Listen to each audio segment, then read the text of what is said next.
Loyola Café.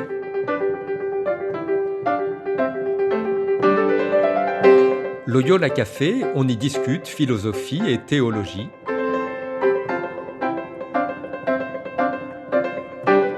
C'est là que chaque semaine, Isabelle et Parnell dialoguent avec un enseignant des facultés Loyola Paris, le temps d'un café.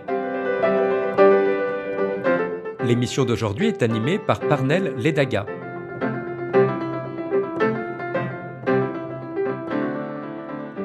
Bonjour à tous, chers auditeurs et auditrices du Loyola Café. Je suis heureux d'être avec vous pour un nouveau podcast. Aujourd'hui, nous parlerons du mal, de la Bible, selon un auteur assez connu. Je dis assez connu parce qu'il est bien sûr connu, mais il y a quand même quelque chose de mystérieux à son sujet. Il s'agit de Fyodor Dostoïevski. Et pour en discuter avec nous, j'ai le plaisir d'accueillir la sœur Marina Poidenot. Marina Poidenot est enseignante invitée ici aux facultés Loyola. Bonjour Marina. Bonjour Parnell. Merci infiniment d'avoir accepté notre invitation et je pressens déjà une magnifique conversation parce que nous parlons justement de la question du mal. Mais avant d'aborder ce sujet, pouvez-vous nous dire quelques mots à propos de cet auteur Dostoïevski? Beaucoup d'entre nous en avons déjà entendu parler, mais il y a quand même une ombre, quelque chose de mystérieux qui demeure à son sujet. Fyodor Dostoïevski est né en 1821 à Moscou et il est mort en 1881 à Saint-Pétersbourg. Donc c'est la fin du 19e en Russie.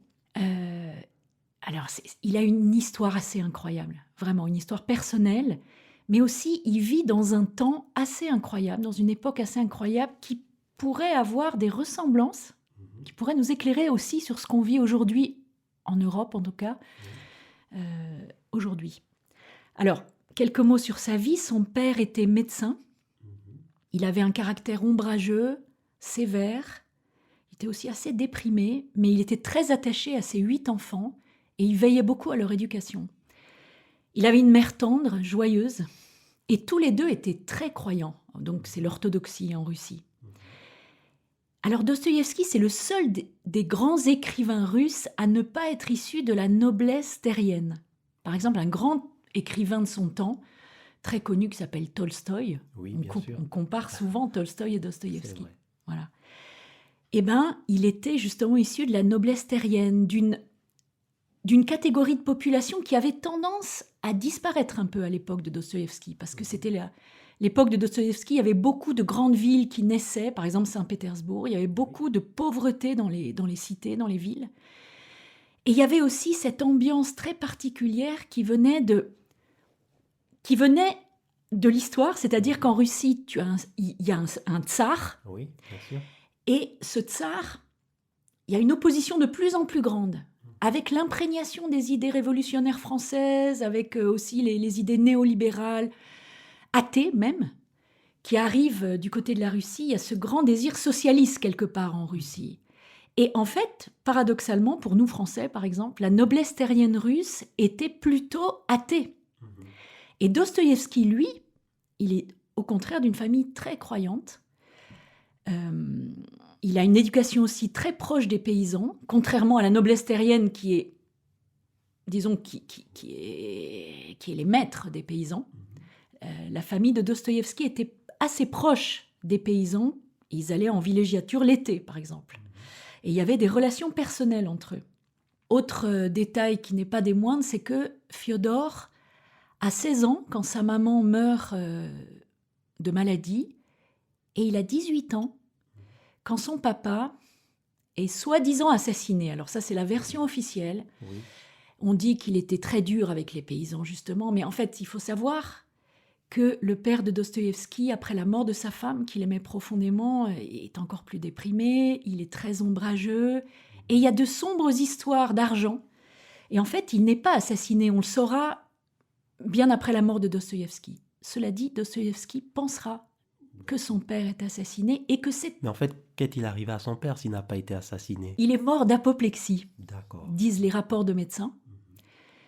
Mais ce qui s'est passé, c'est que Dostoïevski, en fait, était encouragé par son père à aller faire des études qui ne lui plaisaient pas du tout. Fyodor et son frère Mikhaïl rêvaient tous les deux d'une carrière dans la littérature. Mais le père était médecin. Le père était médecin et voulait que ses enfants s'en sortent bien. Oui.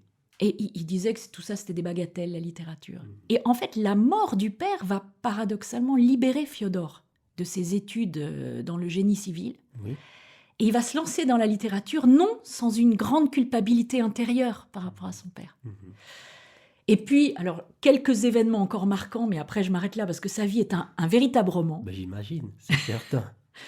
C'est que, justement, mu par cette culpabilité, Dostoïevski va se lancer, non seulement dans la littérature, mais aussi dans des cercles anti-tsaristes de réflexion révolutionnaire.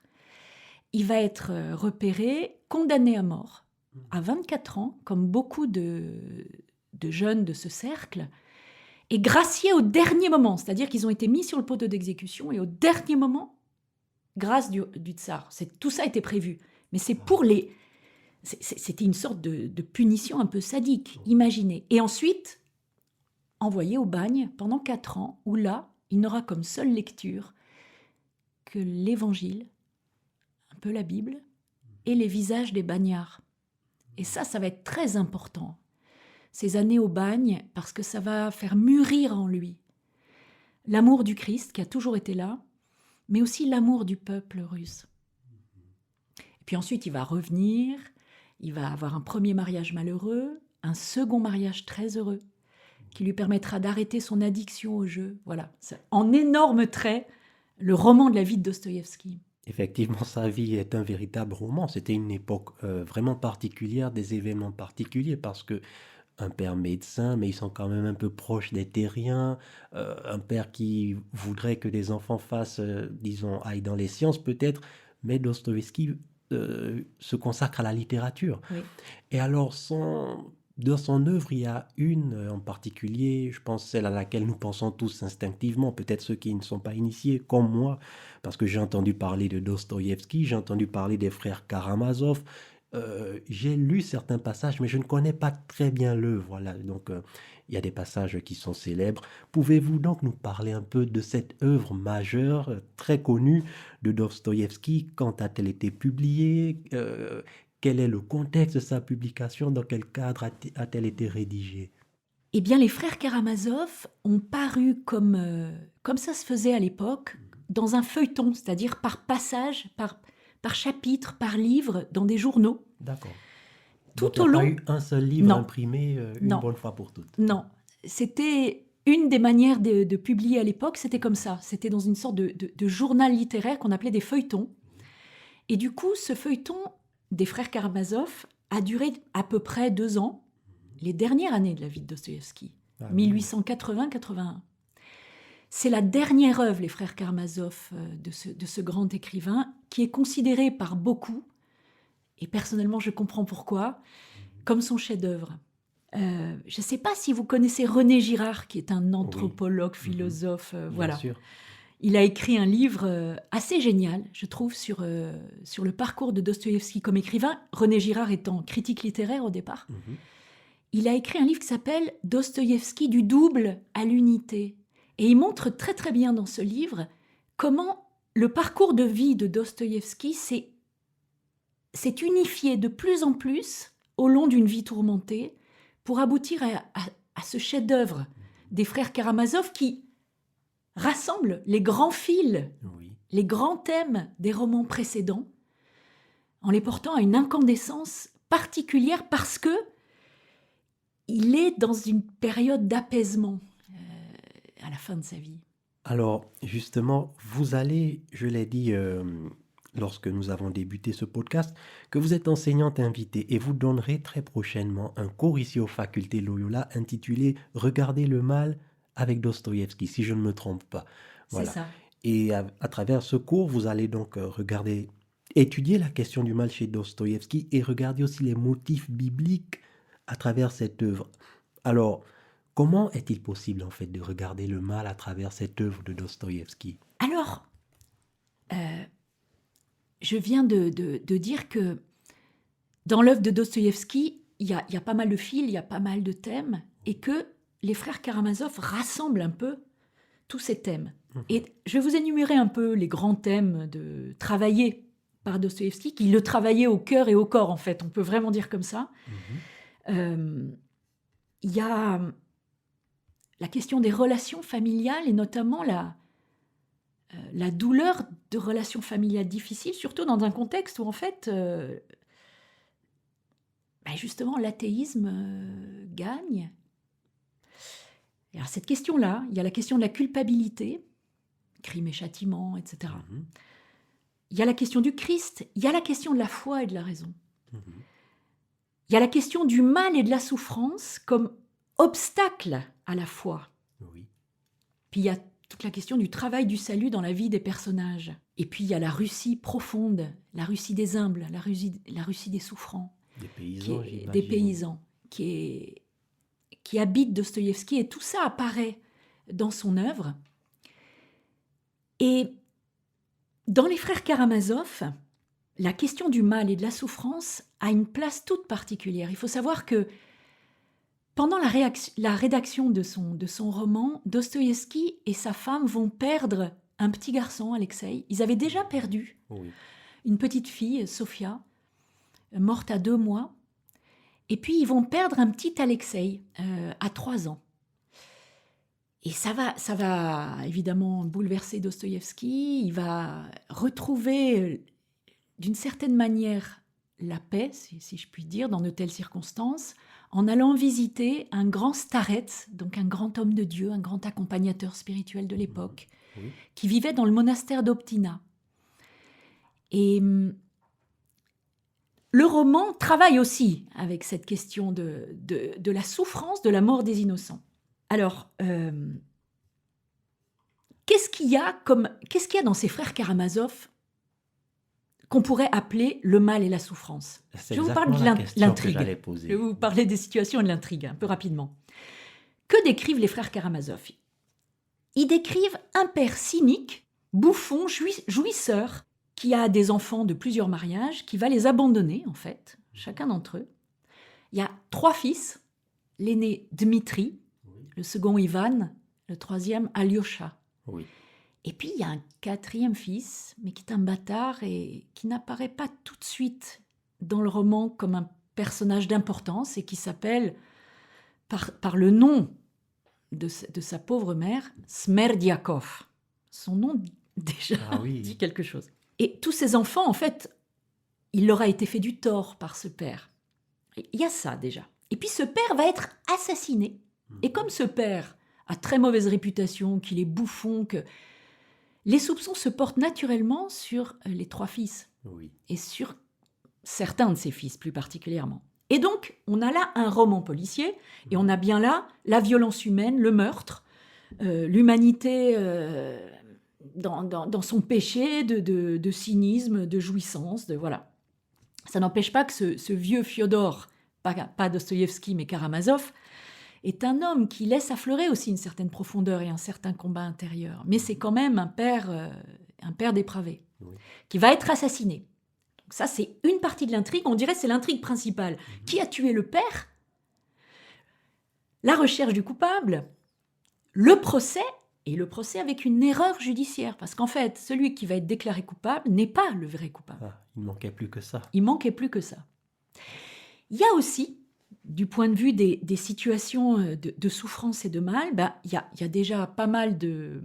Il y a toute une partie qui montre un personnage, un saint starets, et ça vient de l'expérience dont je viens de parler de Dostoïevski avec son fils. Il y a un starets très important qui s'appelle Zosim dans le récit, et qui est le père spirituel d'Alyosha, qui au départ du roman est un jeune novice, le 3e fils. Un novice dans un ordre religieux, c'est ça? Dans le monastère, justement, de Zosim. Et Zosim va lui dire, avant de mourir, parce qu'il va mourir aussi, il va lui dire, Alyosha, toi, tu dois continuer ton œuvre, mais dans le monde. Et Alyosha va devoir quitter le monastère et vivre son apostolat, si je puis dire, dans le monde. Vous voyez, il y a une énorme modernité des thèmes de Dostoïevski pour aujourd'hui. C'est assez génial. Bon, alors le mal, qu'est-ce qu'il y a d'autre? Chez le starets Zosim passent des tas de personnes qui souffrent et on assiste à des rencontres entre des mamans qui viennent de perdre leurs enfants. Vous voyez, il y a tout ça. Et puis, le second fils est tenaillé, Ivan, par la question du mal et de la souffrance des enfants. Ça fait écho, bien sûr, à sa propre expérience avec son père dépravé. Mais il est tellement obsédé par cette vérité qu'on peut revoir dans les nouvelles du monde. Dostoïevski lisait beaucoup les journaux tous les jours. Ah oui. Il écrivait avec les nouvelles des procès, des assassinats, des choses comme ça. Oui. C'est comme ça qu'il écrivait, avec la Bible et avec les journaux et avec sa vie. Donc ce second fils, Ivan, est tellement révolté par ces situations de souffrance et de mal dans le monde que ces situations finissent par obscurcir sa propre vue, prendre toute la place et le faire rentrer dans une opposition entre la foi et la raison. Et il va dire, mais Dieu, même s'il existe, je refuse sa création qui est mauvaise. Ah oui. Et il va y avoir comme ça une souffrance d'Ivan qui va aller jusqu'à une rencontre avec ce que certains commentateurs appellent une hallucination du diable, mais Dostoïevski, dans son génie, nous permet à nous lecteurs de percevoir que ce diable, c'est une hallucination qui est réelle. Oui. Une hallucination réelle. Et oui. C'est un peu paradoxal. Et qu'en fait, le diable a une réalité. Mais celui qui ne veut pas le voir dira c'est une pure hallucination due à la fièvre chaude, ce qui est la schizophrénie d'aujourd'hui. Vous voyez ? Et donc, Smerdiakov, il va se suicider. Enfin, voilà. Vous voyez, erreur judiciaire, crime, père dépravé, doute profond par rapport à ce monde. Tout ça, c'est la matière du roman. Mais, et c'est là la merveille de ce livre, oui. Dostoïevski embrasse les réalités les plus crues du mal dans le monde, mais sans complaisance. Et étrangement, sans noirceur dans sa manière de décrire les choses. Et je n'ai trouvé ça personnellement nulle part que dans l'Évangile, que dans le regard que Jésus pose sur le mal dans le cœur humain, sur le mal du monde. Dostoïevski est capable d'embrasser la réalité humaine dans sa noirceur, mais sans se faire avoir par la noirceur qu'il décrit, sans être complaisant, sans être fasciné par le mal. Mais c'est vraiment passionnant tout ce que vous dites.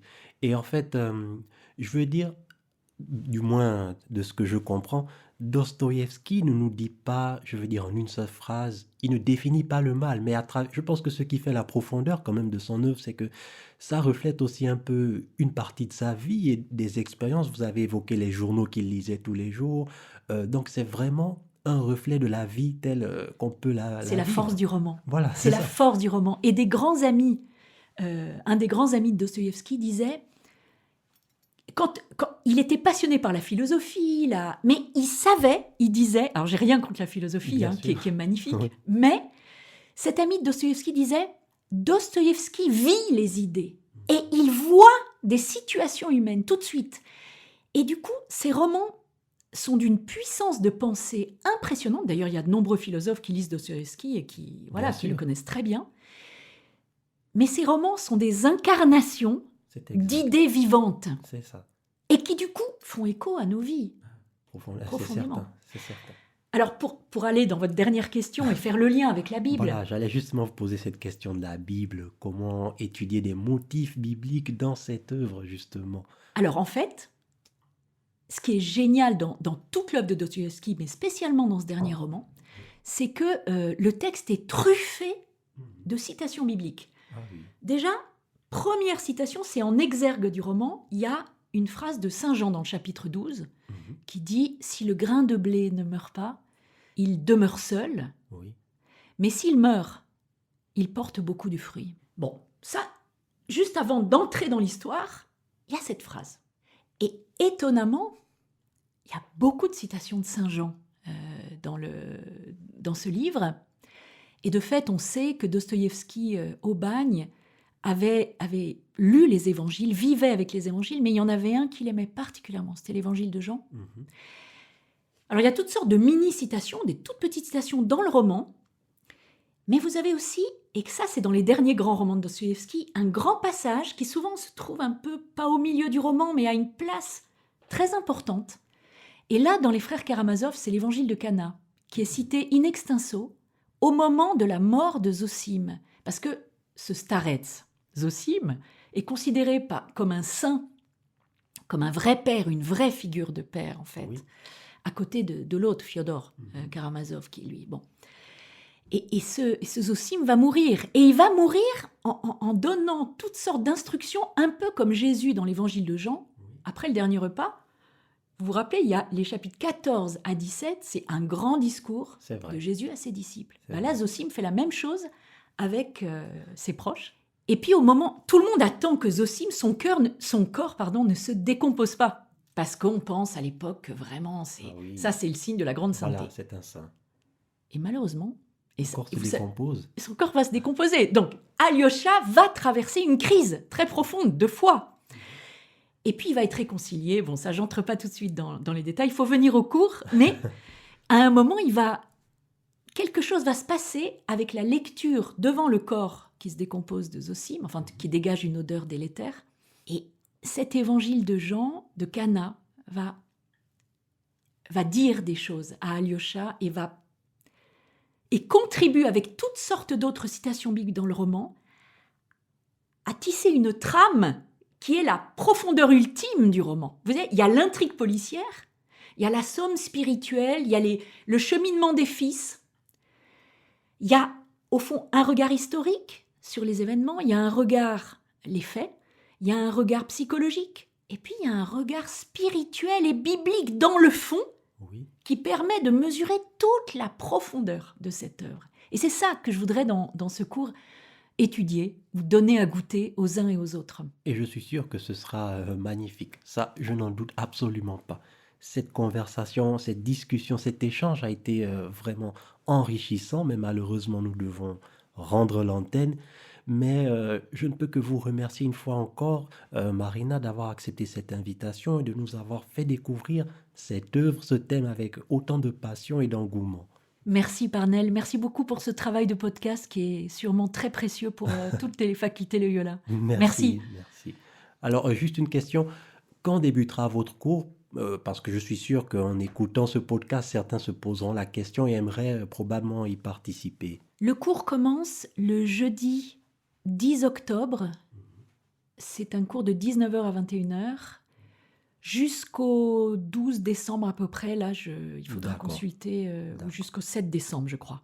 Avec une petite interruption qu'il faut regarder dans la brochure, parce que là, je ne l'ai pas en tête D'accord, il n'y a pas de précisément. souci. Pardon. Et merci encore une fois, Marina. Merci Parnell. Quant à vous tous, chers auditeurs et auditrices du Loyola Café, je vous remercie de votre écoute et de votre fidélité.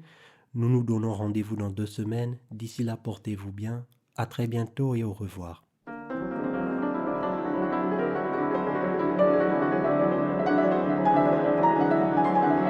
Vous écoutiez Loyola Café, le podcast des facultés Loyola Paris. Pour ne rater aucun épisode, abonnez-vous gratuitement sur votre application préférée, Spotify, Deezer, Apple Podcast ou YouTube Podcast.